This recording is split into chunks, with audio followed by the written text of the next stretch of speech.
Tudo da Canção Nova em um só lugar. Canção Nova Play. Bom dia a todos. Eu sou o Padre Cleodon, da Diocese de Bragança Paulista.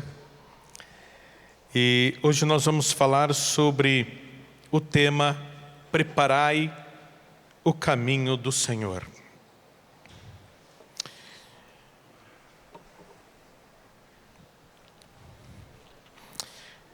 Esse tema está muito ligado com a palavra advento. A palavra advento vem do latim adventus. E a palavra adventus também vem do latim advenire, que traduzido para o português significa aquele que está para vir. Dentro da exegese da palavra advento, nós conseguimos imaginar mais ou menos duas dimensões. Uma dimensão chamada escatológica e outra dimensão pastoral. Eu poderia até dizer pastoral catequética. O que significa uma dimensão escatológica? Escatologia, dentro da teologia, é a ciência que vai estudar e falar sobre as coisas que estão para vir, sobre as coisas que estão para acontecer. Esse é o espírito do advento. O advento é um tempo litúrgico em que a Igreja Católica, de modo especial, vai pregar sobre o tema a volta do Senhor Jesus Cristo. E para falar sobre a volta de Jesus Cristo, é claro que o tema de preparar o caminho para a chegada do Senhor é muito importante. Dentro do advento, nós temos essas duas dimensões. Primeiro, nós vamos falar que Jesus vai voltar nos ares para buscar a sua igreja. Num segundo momento, a igreja vai dizer, vai anunciar que nós temos que preparar os nossos corações para o nascimento do menino Deus numa nova manjedoura. Essa nova manjedoura é o nosso coração. Os nossos irmãos separados das outras igrejas, praticamente eles pregam o tempo todo sobre esse tema. A volta do Senhor Jesus. A vinda do Senhor Jesus. A segunda volta do Senhor. Dentro da Igreja Católica nós temos uma liturgia muito rica que vai contemplar vários temas durante o ano. O ano litúrgico ele começa com o advento, onde nós falamos e pregamos, esse é o tema principal, Jesus está para voltar.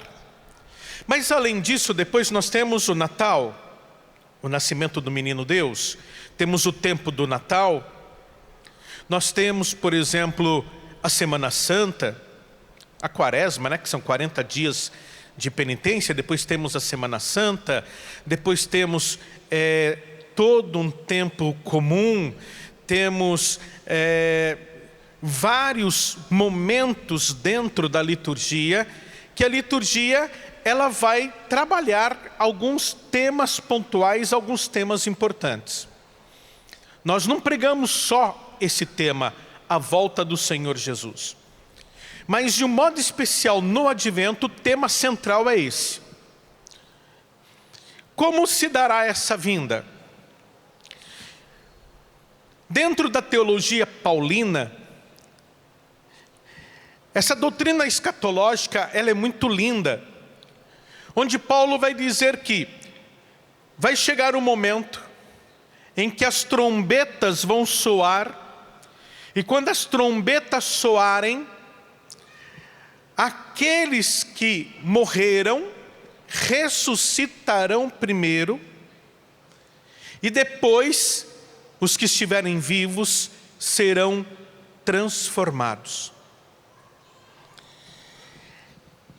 A questão é que para a volta de Jesus, nós temos que estar preparados. Se nós estivermos no pecado, se nós estivermos no mundo, se nós estivermos distantes do Senhor, nós não vamos nos encontrar com o Senhor nos ares. Isso é interessante porque quem quiser pode abrir a Bíblia em 1 Tessalonicenses capítulo 4. 1 Tessalonicenses capítulo 4 vai dizer: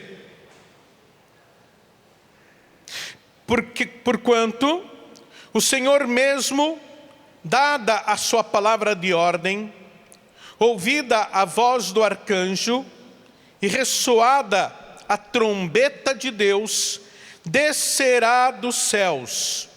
E aí nós temos uma frase importante: e os mortos ressuscitarão primeiro. Roi necroi, e os mortos. A palavra necroi do grego, nós já conhecemos de necrotério, de necrópsia. Roi necroi, e os mortos, em Cristo, anastesontai, serão ressuscitados proton primeiro. Não importa se essa pessoa foi assassinada, se ela foi comida por leão, se ela foi devorada por piranhas no rio, se ela morreu queimada. Se essa pessoa pertence a Jesus, ela vai ressuscitar. Imaginem que quando nós morremos, a nossa alma está no paraíso ou no purgatório, como a igreja costuma pregar. Lá está o nosso espírito e o nosso corpo está aqui enterrado. O corpo separado do espírito não é a pessoa, ali é um corpo. A pessoa não está ali. O mais importante é o espírito que está no paraíso. Lembra que Jesus falou para o ladrão: hoje mesmo estarás comigo no paraíso? Então, quando nós morrermos em Cristo, nós iremos para o paraíso.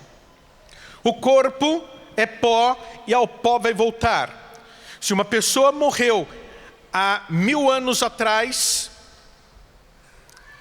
talvez a gente não encontre mais nem as partículas do pó do corpo dessa pessoa. Ela morreu há 1000 anos atrás. Mas a gente não pode se esquecer que para Deus nada é impossível. No momento da trombeta soar, Deus vai fazer com que aquela pessoa que morreu, como eu falei, não importa se ela foi devorada por um urso, por um leão, aquele corpo vai ressuscitar incorruptível. Como foi o corpo de Jesus Cristo, quando ele mostrou as feridas para Tomé: Tomé, você queria ver? Toque aqui no meu corpo. Aquele corpo vai ressuscitar, o espírito que está no paraíso vai se unir ao corpo, e no momento que se unir ao corpo, aquele corpo se torna a pessoa ressuscitada. E essa pessoa ressuscitada vai se encontrar com o Senhor no céu. Jesus vai vir no céu com os arcanjos e querubins, serafins, com todo o seu exército, para buscar a igreja, para buscar aqueles que estiverem preparados, aqueles que estiverem vivendo o evangelho, aqueles que são igreja. Mas uma coisa eu quero dizer para todos vocês: todos vão ressuscitar, os bons e os maus. Não somente nós vamos ressuscitar, aqueles que pertencemos ao Senhor. Não, todos vamos ressuscitar. Só que quem é do Senhor vai se encontrar com o Senhor, e quem não é do Senhor vai ressuscitar para ser julgado, e depois ser jogado no lago do fogo, onde vai passar toda a eternidade. Meus irmãos, nós temos que optar por Jesus Cristo agora e nesta vida. Depois de morto, não vai haver salvação. A salvação é agora. Ou você aceita Jesus como teu único e suficiente Salvador, e você começa a seguir Jesus na sua vida, dando o teu melhor, dando 100% de você. Ou então, depois de morto, não tem como se converter. É interessante porque às vezes a pessoa passa a vida toda fazendo maldade. Sabe aquela pessoa que fica a vida toda no tráfico? E aí ela morre. E aí vem a mãe ou vem a esposa e quer que o padre dê um banho de água benta naquele traficante, que a vida toda fez tráfico, que morreu no pecado, que morreu sem se arrepender. A esposa ou a mãe quer que o padre dê um banho de água benta naquele defunto, naquele corpo, achando que dando banho de água benta, a água benta vai fazer aquela pessoa entrar no céu. Não. Nós temos esta vida, Deus nos deu, e nesta vida nós temos que viver uma vida de oração, uma vida de penitente, uma vida de seguidor de Jesus Cristo. Pode ser que a gente tenha sorte. Sabe aquela pessoa que vive no pecado a vida toda? E troca de mulher como se troca de camisa. E rouba as pessoas, e faz mal para as pessoas, e faz fofoca para as pessoas, e critica as pessoas, e persegue as pessoas a vida toda. Aí fica doente quando está quase morrendo ali, quase, né? Naquele último segundo, o padre chega e dá a unção dos enfermos para aquela pessoa. E depois de uma vida toda de pecado, aquela pessoa tem sorte e vai para o céu. É o bom ladrão, vamos dizer assim, né?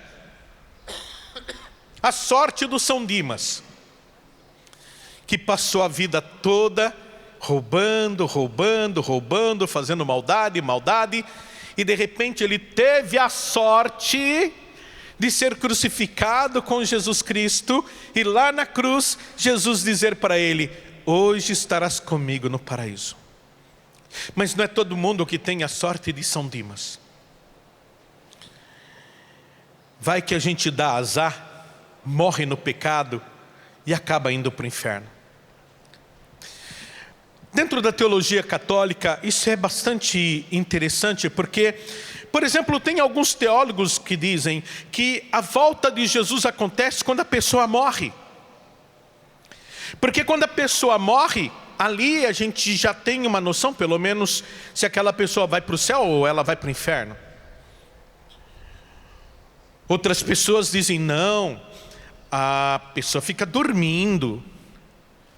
Até Jesus Cristo voltar, a pessoa está ali dormindo. Uns ainda dizem que a alma não vai nem para o purgatório, fica ali na sepultura onde o corpo foi sepultado. Não, para a doutrina católica, o que vai para a terra é o corpo e o espírito vai para o purgatório ou para o paraíso. Quando nós falamos purgatório, já é salvação.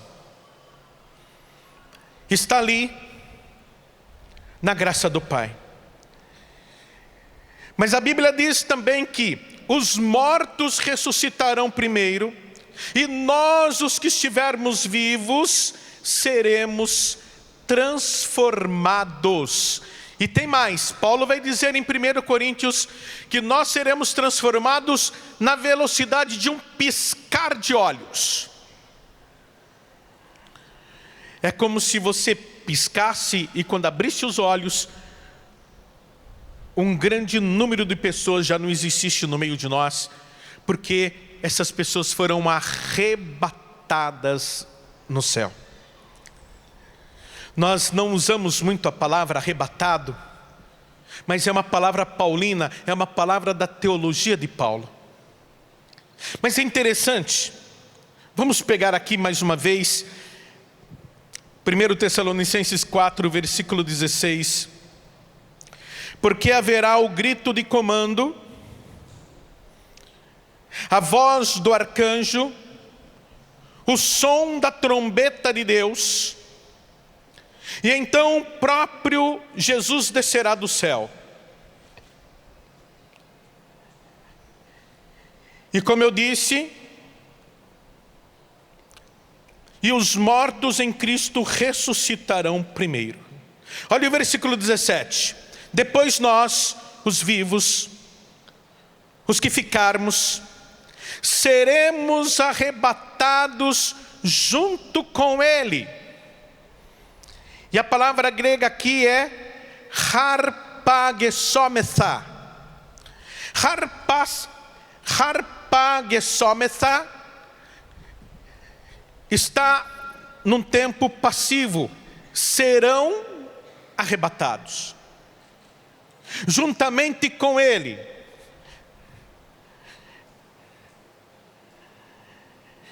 Para nos encontrarmos com o Senhor no ar. E assim ficaremos para sempre com o Senhor. Quando você vai para 1 Coríntios capítulo 15, versículo 51.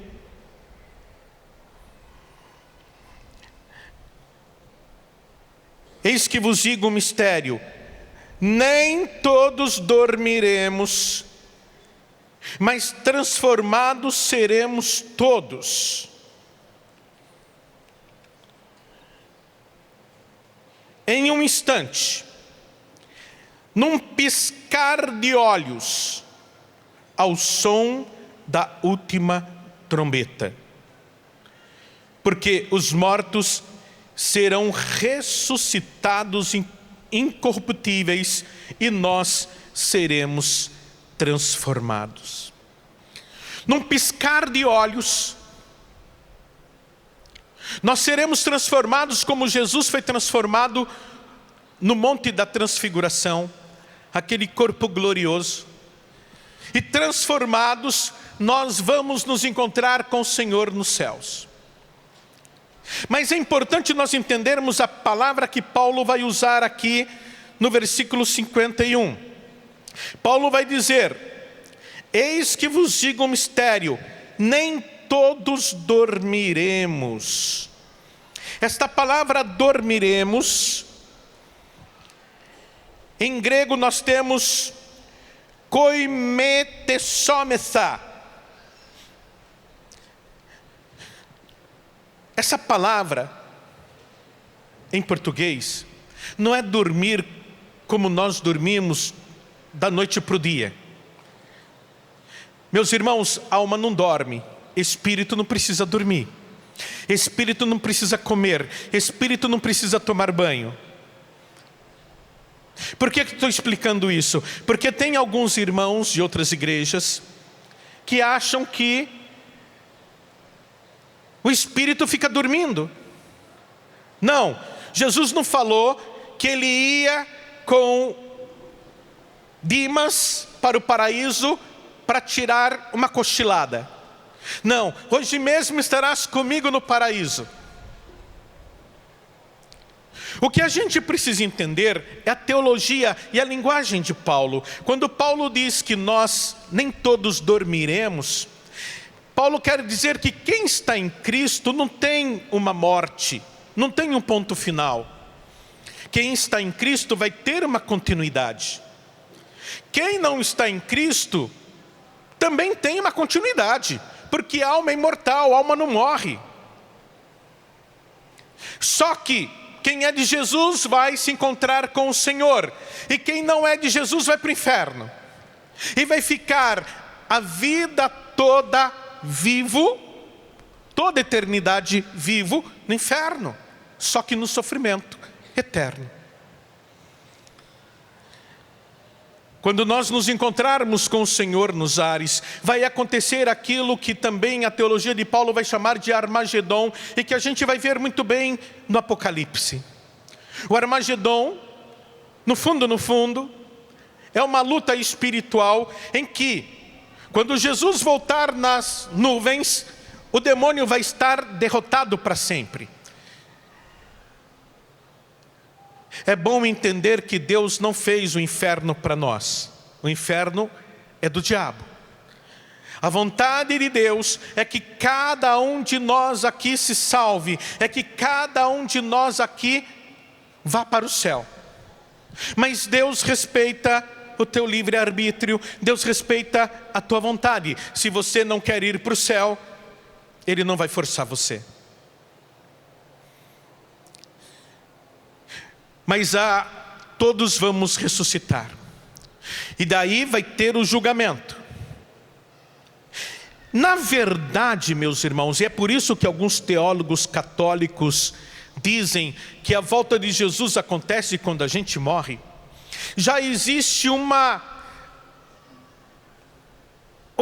situação pré-soteriológica. O que significa situação pré-soteriológica?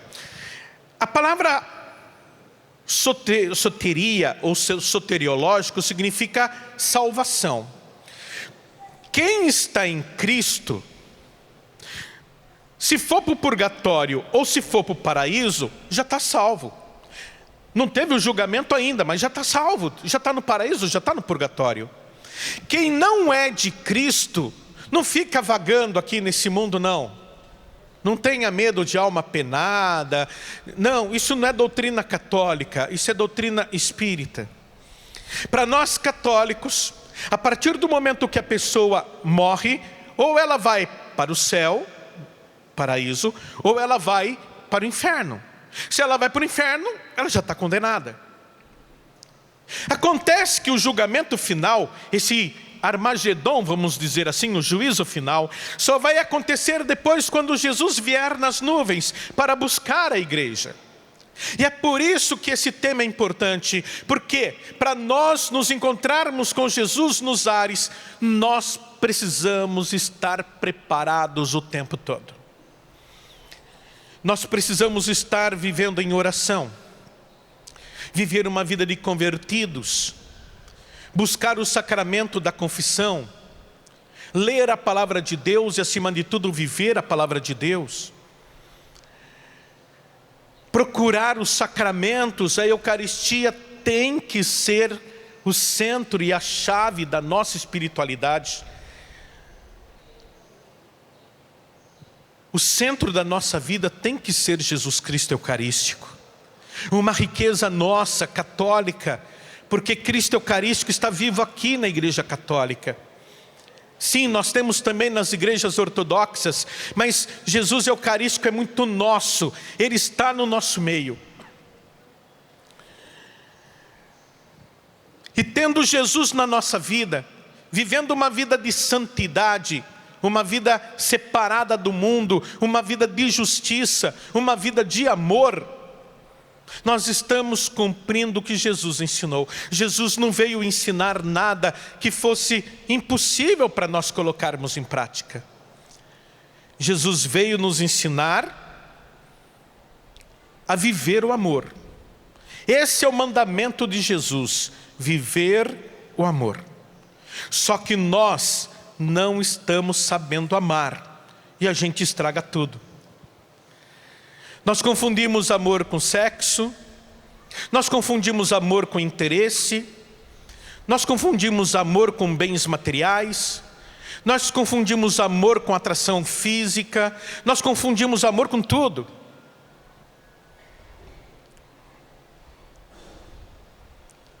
Existem pessoas até tipo assim, quando o marido não quer mais, ou o namorado não quer mais, aquela pessoa até tenta se matar, achando que se ela se matar só porque o meu namorado não me quer mais, isso é amor. Olha a confusão que nós fazemos. Jesus Cristo, Ele veio nos ensinar a amar da forma mais pura, mais real, mais profunda, mais verdadeira que existe, que é o amor ágape. Aquele amor que levou Jesus a morrer na cruz por amor a nós. O amor ágape, ou agape, é muito parecido com o amor de mãe, porque a mãe ama sem interesses, a mãe ama de todo o coração. Se a mãe tem que dar a vida pelo filho, ela entrega a vida pelo filho. Se ela tiver que ficar sem comer, se ela tiver que ficar sem dormir, ela fica para o filho poder comer. Tem mãe que não come no mesmo horário do filho, porque só tem uma mistura. E ela sabe que se o filho vir que no prato dela não tem mistura, ele vai querer separar o pedaço de carne, dividir o pedaço de carne. Então a mãe diz, não, depois a mamãe come. E deixa o filho comer ali, com a mistura dele, come, depois que come, se sobrar ela vai comer. É aquela mãe que se ela tiver que dar um rim, se ela tiver que dar o coração, ela vai dar simplesmente porque ela ama. Não importa se o filho é homossexual, não importa se o filho é traficante, não importa se o filho é um presidiário, não importa se o filho... Não importa, é filho.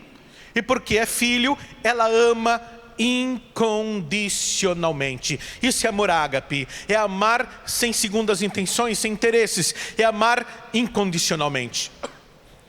O grande desafio que o Espírito Santo nos coloca por meio de Jesus é que nós temos que amar incondicionalmente a todos. Jesus, ele exige mais.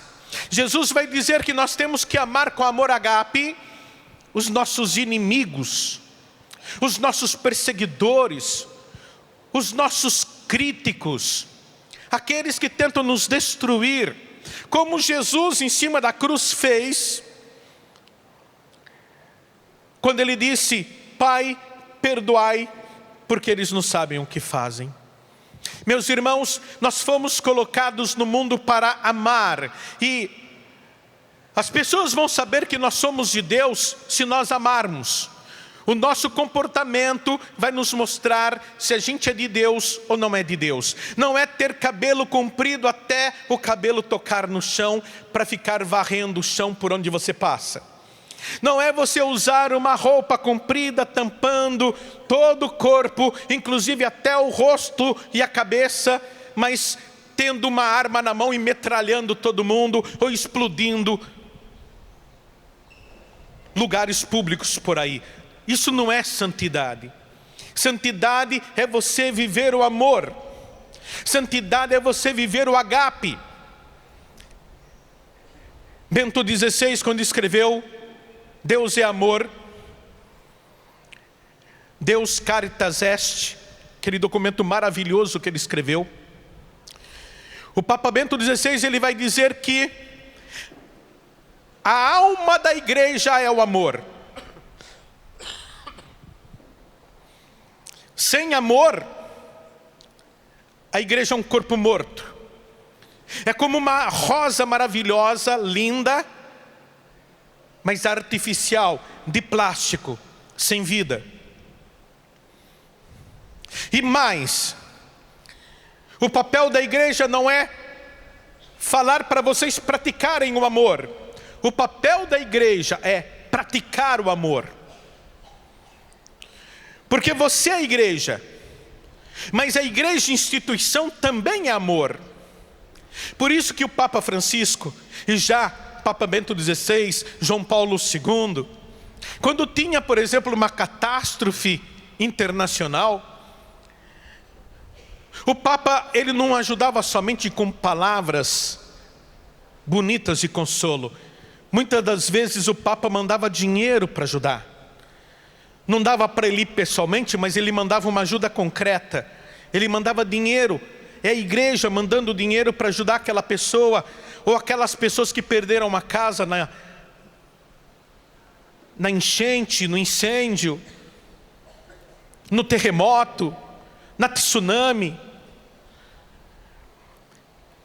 É a igreja praticando amor, e a igreja, a instituição praticando amor, vai ser exemplo para cada um de nós praticar o amor.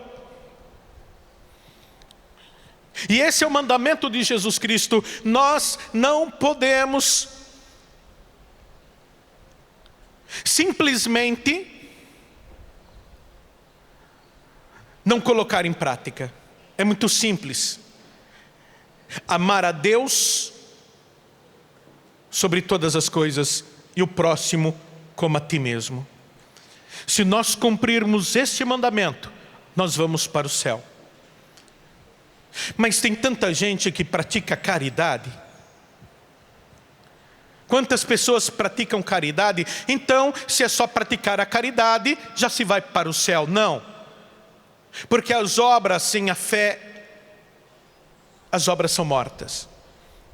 Eu tenho que praticar a caridade por Jesus Cristo, em Jesus Cristo.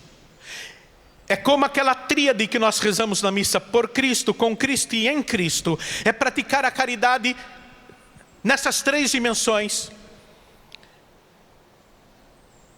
É amar nessas três dimensões. Imagine a minha esposa. De repente não tem mais condições do casamento continuar. Mas eu sei que se eu me separar da minha esposa, eu vou viver no pecado. Se eu me separar da minha esposa, eu vou viver no adultério. Mas, de repente, não amo mais a minha esposa como eu deveria amar. Eu tenho que colocar o amor em primeiro lugar. Já que eu não amo a minha esposa, eu tenho que colocar o amor a Deus. O amor a Deus diz que, se eu tenho a minha esposa, eu tenho que ser fiel a ela. Se eu tenho a minha esposa e meus filhos, eu tenho que ser fiel a eles. Se eu não quiser ser fiel à minha esposa por amor a ela, eu tenho que ser fiel à minha esposa por amor a Jesus Cristo.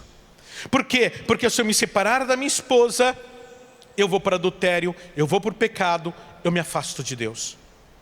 Então, o amor a Deus tem que me levar a amar o próximo.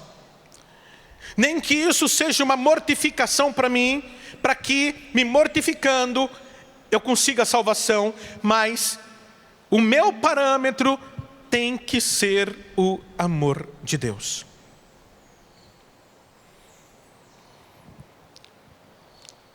Eu passei por uma experiência muito dura na minha vida. Hoje eu estou completando 26 anos de padre. É um presente que Deus me deu, através da Ana Luísa, aqui da Canção Nova, de poder vir hoje estar aqui com vocês para festejar 26 anos do meu sacerdócio. Um período da minha vida foi evangélico.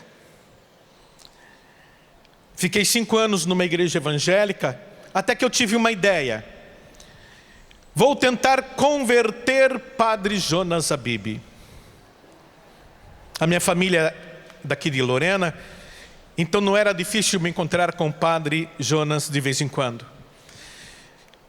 Mas não é porque eu era arrogante. No fundo, eu comecei a escutar o Padre Jonas pregando pela Rádio Canção Nova. E o Espírito Santo colocava no meu coração como que um homem tão ungido, um homem tão profundo, ficava adorando imagem.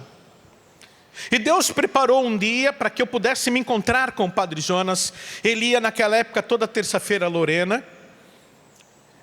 Na época o bispo era Dom João Hipólito, e no secretariado do lado da matriz de Lorena, Dom João celebrava a missa, e logo depois o Padre Jonas, que hoje é Monsenhor, dava um estudo bíblico. E foi ali que eu conversei com o padre pela primeira vez. O Padre Jonas não tinha ideia de me fazer voltar para a Igreja Católica, ele não tinha essa ideia. Na verdade, essa ideia era do coração de Maria, era do coração de Deus. Mas o Padre Jonas, conversando comigo no pouco tempo que ele tinha, porque sempre foi muito corrido para ele, o Espírito Santo foi ungindo e Nossa Senhora intercedendo, e o Espírito Santo tocando no meu coração, até que eu resolvi, então, sair da igreja evangélica. Fiquei um tempo que eu não era nem evangélico, nem católico, porque não dava para voltar para a igreja católica enquanto eu tivesse aquela dúvida sobre imagem, sobre purgatório, intercessão dos santos. Eu tinha que primeiro entender essa doutrina. E eu fiquei 6 meses me recatequizando com um padre salesiano de Lorena, Padre Ademar Pereira de Souza, juntamente com Júlio Brebal, Espanha, que é da comunidade Aliança da Canção Nova em Lorena. O Padre Jonas havia me apresentado. E o Júlio trabalhava comigo em cima de cura interior. E o Padre Ademar em cima da doutrina católica. E eu fui refazendo a minha cabeça e entendendo, com as orientações de Padre Jonas, que realmente Deus não é contra imagem, Deus é contra ídolo. O que a Bíblia condena é ídolo e idolatria. Deus aceita imagem e mandou fazer imagem. Eu fui estudar isso, fui pesquisar, fui mergulhar nesse mundo teológico, até que eu consegui entender. E Nossa Senhora, então, há mais ou menos 33 anos atrás, eu estou fazendo 26 de padre, mais 7 que eu estudei para ser padre. Há 33 anos atrás, mais ou menos, Nossa Senhora foi lá na Igreja Evangélica Assembleia de Deus e me trouxe de volta para a Igreja Católica.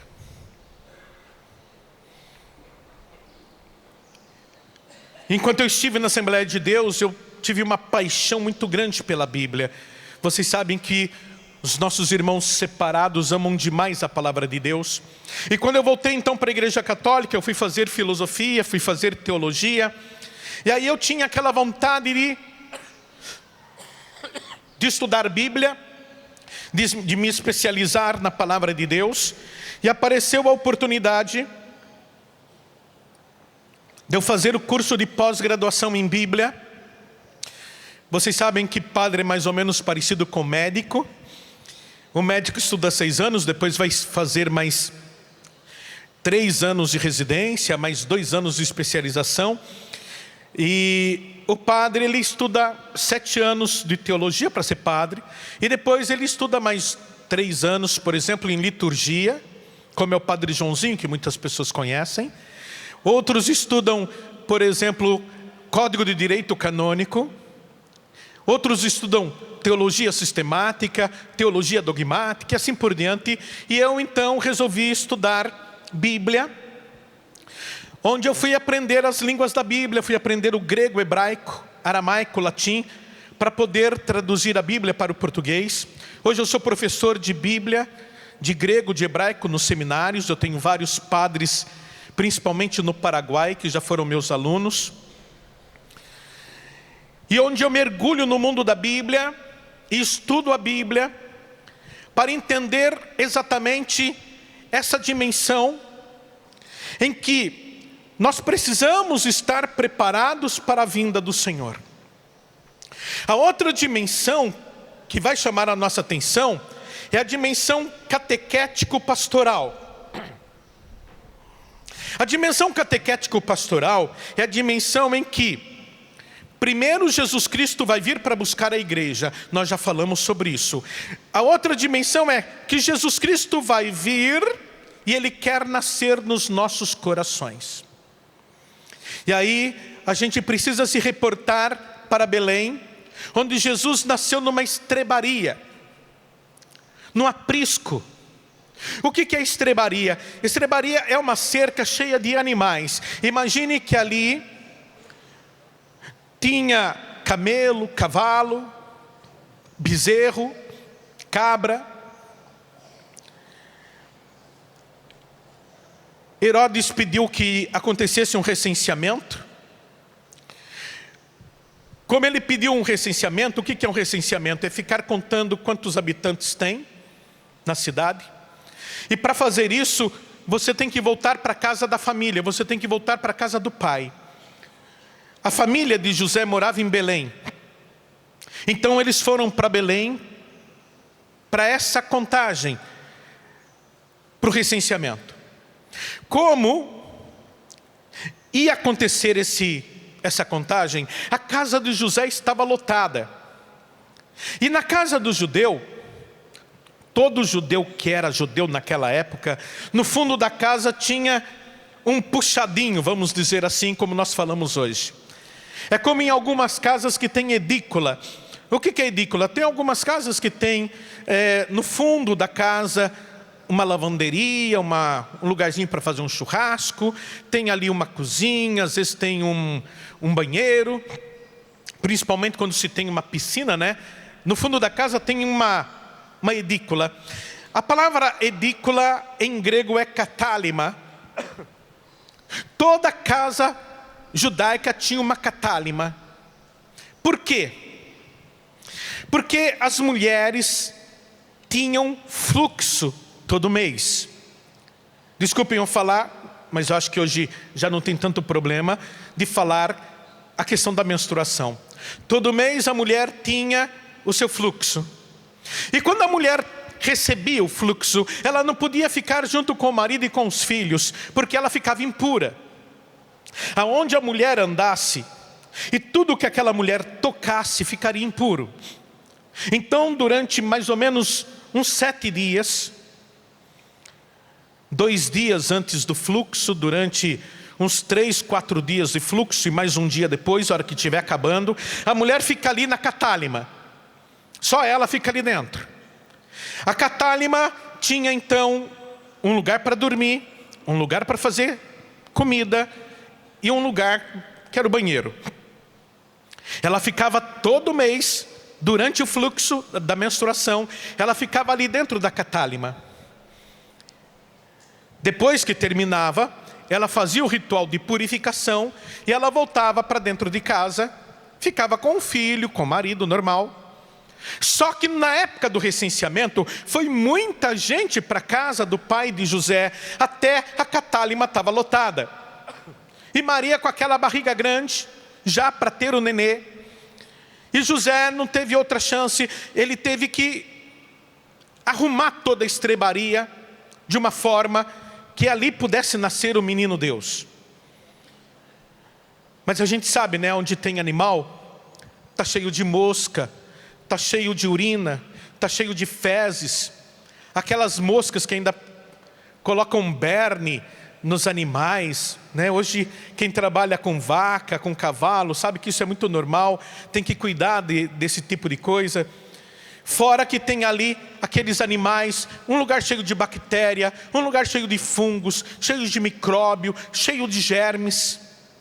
A mulher, para ter nenê, ela vai hoje lá para a maternidade, um lugar que ela fica todo esterilizado, e ela tem o nenê, e todo aquele material esterilizado ajuda que aquela mulher não pegue nenhuma infecção, nenhuma contaminação ali, e nem o nenê. Mas Jesus estava nascendo neste lugar, que não era esterilizado, todo sujo, provavelmente escuro, não tinha lâmpada, era tudo a querosene, tudo azeite que eles acendiam assim, né, para poder ter luz. E ali Jesus nasce. Provavelmente José pegou a manjedoura, que era aquela cumbuca, onde a vaca come, onde o cavalo come, o camelo come. Imagine quantas babas de animais ali que contamina aquele lugar. José deve ter pego, como era carpinteiro, deveria ter limpado aquilo, talvez até com uma espátula, limpou, forrou com muito pano, para colocar Jesus ali. E aquela foi a primeira manjedoura. Meus irmãos, nós estamos há 5 dias do Natal. E aí Jesus quer nascer nessa manjedoura aqui dentro. E para Jesus nascer nessa manjedoura, nós temos que limpar, temos que tirar a bactéria, tirar os fungos, os micróbios, os germes, temos que tirar tudo. Temos que preparar esse lugar para ele poder nascer num lugar puro, num lugar limpo, num lugar esterilizado pelo Espírito Santo. Porque os nossos pecados são fétidos, cheiram mal, muito mais do que a urina daqueles animais da estrebaria de José. Os nossos pecados, o nosso egoísmo, nosso orgulho, nosso ódio, fede muito mais do que todas as fezes daqueles animais da estrebaria de José. Nós precisamos limpar o nosso coração para não passarmos este Natal com o coração sujo, Porque como é que nós vamos colocar o menino Deus num coração tão contaminado? E é por isso que o tempo do advento vai dizer que advento é um tempo de preparação. É um tempo de purificação, de penitência. É um tempo para você procurar o padre para a confissão. Por quê? Porque o sacramento da confissão vai limpar o teu coração muito mais do que qualquer verniz, do que qualquer homo, do que qualquer cândida, do que qualquer cloro, do que qualquer coisa que a gente possa usar para que se limpe. O sacramento da confissão, ele é eficaz, ele é eficiente para limpar a tua vida e deixar você completamente preparado para o nascimento do menino Deus.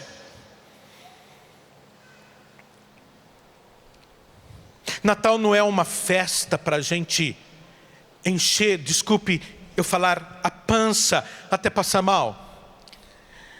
Natal não é uma festa para a gente beber, desculpe eu falar de novo, até vomitar o fígado de cirrose. Pegar o carro depois que briga com a esposa e bater o carro num poste. Deixar a mãe chorando e dar dor de cabeça para os pais. Meus irmãos, nós não sabemos festejar o aniversário do menino Deus. Não é isso que o menino Deus quer, que a nossa mesa esteja cheia de comida a ponto de estragar, enquanto lá na porta de casa tem uma pessoa pedindo um prato de comida e a gente diz não. É essa falta de caridade que vai nos levar para o inferno. Nós temos que continuar praticando o amor, incessantemente praticando o amor. E o que Deus quer de nós é isto. Não tenho como anunciar Jesus, eu não tenho como preparar o coração de vocês, se o meu coração não estiver preparado. Se eu fosse um professor de autoescola, eu teria que ter um carro bom, adaptado para ensinar uma outra pessoa a dirigir. Mas, para eu ensinar uma pessoa a dirigir, eu tenho que saber dirigir. Eu tenho que saber como ligar e desligar o carro, abrir e fechar o carro. Eu tenho que conhecer as leis de trânsito. Eu tenho que ter um carro especial, porque aquela pessoa vai sentar no volante e do meu lado deve ter também o freio e uma embreagem, no caso de emergência. Eu não posso simplesmente falar para vocês prepararem o caminho do Senhor se eu não sou uma pessoa preparada, se eu não tenho a minha vida preparada. Em uma das vezes que eu estava dando aula no Paraguai, eu li uma frase em espanhol que dizia: viva o que Jesus ensinou, dando o seu melhor. Porque talvez o teu irmão conheça o único evangelho que é sua vida para a salvação dele. Eu não sei se vocês entenderam bem a frase. Viva a palavra de Deus, dando o seu melhor, da melhor maneira possível, mais profunda que você puder. Porque talvez o teu irmão, o único evangelho que ele vai conhecer é a sua vida. E se você não viver o evangelho, ele nunca vai conhecer Jesus Cristo. A sua vida tem que ser um evangelho vivo. E aí nós vamos para a Lumen Gentium, que é um documento do Vaticano II. A Lumen Gentium, no capítulo 5, de um modo especial, ela vai dizer que a missão da igreja é anunciar o reino de Deus e o reino de Cristo, e estabelecê-lo em todas as nações. Essa é a missão, não da Igreja Católica Apostólica Romana só em si como instituição, mas esta é uma missão da Igreja Católica enquanto corpo místico. Qual é a diferença do corpo místico com a instituição? A instituição, vamos dizer, é o Papa, os bispos, os diáconos. Isso é instituição hierárquica. No meio disso nós temos os cardeais, arcebispo, cônegos, monsenhores. Mas a igreja praticamente ela é hierarquicamente organizada entre o episcopo, que é o bispo, o próprio Papa é o bispo de Roma, os presbíteros, que são os sacerdotes, e os diáconos, que são aqueles permanentes ou que estão se preparando para ser padres. O corpo místico é cada um de nós. Mas você é corpo místico enquanto você se une com teu irmão na Eucaristia. Se você for batizado e não vai à missa, se você for batizado e não reza, se você for batizado e não aparece na igreja, você faz parte, é um membro do corpo místico, mas que está quase sendo decapitado, quase sendo tirado do corpo, para fazer parte do corpo místico. O Vaticano II ele vai dizer que nós temos o batismo, isso todos nós somos batizados, mas nos alimentarmos com pão eucarístico, porque é em Jesus pão eucarístico que nós nos reunimos como igreja para adorar o Senhor. Por que a missão da igreja é estabelecer o reino de Deus no mundo todo? Porque a igreja católica quer ter o maior número de pessoas no mundo? Não. A missão da igreja é estabelecer o reino de Deus no mundo todo, estabelecer o reino de Cristo no mundo todo, porque para a igreja católica a salvação se dá em Jesus Cristo, e de um modo especial em Jesus Cristo eucarístico. Meus irmãos, esta é a razão e esse é o tesouro que nós temos na mão. Levar as pessoas à salvação por meio da contemplação, da adoração de Jesus Cristo eucarístico. E é o que nós vamos ter daqui a pouquinho aqui neste lugar. Jesus Cristo vivo, Jesus Cristo ressuscitado. E você que veio aqui hoje na Canção Nova, você que está nos acompanhando pela TV, pela internet, pela Canção Nova Play, até mesmo pela rádio, não importa. Jesus Cristo vai estar aqui vivo e ressuscitado, e você pode ser profundamente tocado, curado e liberto. Talvez você diga, mas eu já participei de tantas adorações e nunca senti nada. Faça um propósito com Deus hoje. Faça a adoração do Senhor com o coração aberto hoje. Diga para o Senhor como Jacó disse: eu não te largo enquanto não me abençoares. Peça para o Senhor uma cura para a tua vida. Peça para o Senhor uma libertação para a sua família. Deus quer curar e Ele pode curar você das drogas. Ele pode libertar teu marido, teu filho da bebida. Ele pode tirar essa filha que está trancada no quarto há mais de 3 meses e ela não sai, às vezes nem para comer. Ele pode libertar a tua filha do quarto onde ela está trancada e só fica vendo TV e internet e não sai do quarto. Você que está com depressão, você que já tentou se matar mais de uma vez, você que não tem mais ânimo, não tem mais vontade de viver.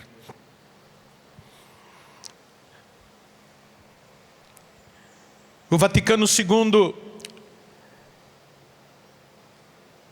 no Evangelii Gaudium, ele vai dizer que nós temos que ter um encontro pessoal com Jesus Cristo. O encontro pessoal com Jesus Cristo é o que pode mudar a vida do ser humano. Você não precisa mudar de igreja. Você não precisa mudar de religião. O que você precisa entender é que você necessita de um encontro pessoal com Jesus Cristo na Eucaristia. Quando você tiver esse encontro com Jesus, a sua vida vai mudar. Porque uma pessoa que tem Jesus Cristo na vida, essa pessoa não é uma pessoa vazia, essa pessoa não é oca.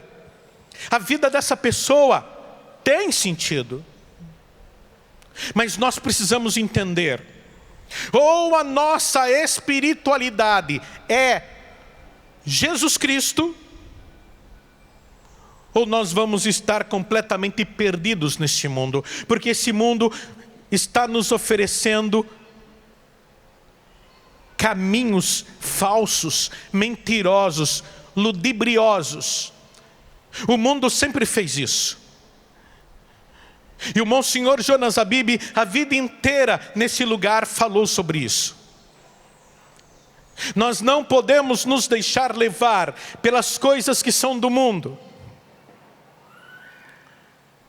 Para nós que somos filhos de Deus e batizados, para nós que somos batizados no Espírito Santo, ou nós somos de Jesus Cristo, ou nós somos de Jesus Cristo. Não tem outra alternativa. E você está aqui, e provavelmente você está tentando encontrar uma resposta para a tua vida. Talvez você esteja doente. Talvez você tenha vindo aqui para colocar o teu casamento, o teu matrimônio nas mãos de Deus. Você está quase separando, quase perdendo o teu marido. Talvez você esteja aqui porque está desempregado e cheio de dívidas. Está terminando esse ano no vermelho e não tem como pagar as dívidas. Talvez você esteja aqui porque veio rezar pelo teu filho, pela tua filha. O quanto o coração da mãe sofre quando um filho está nas drogas. O quanto o coração de um pai sofre quando vê um filho bêbado e perdido no alcoolismo.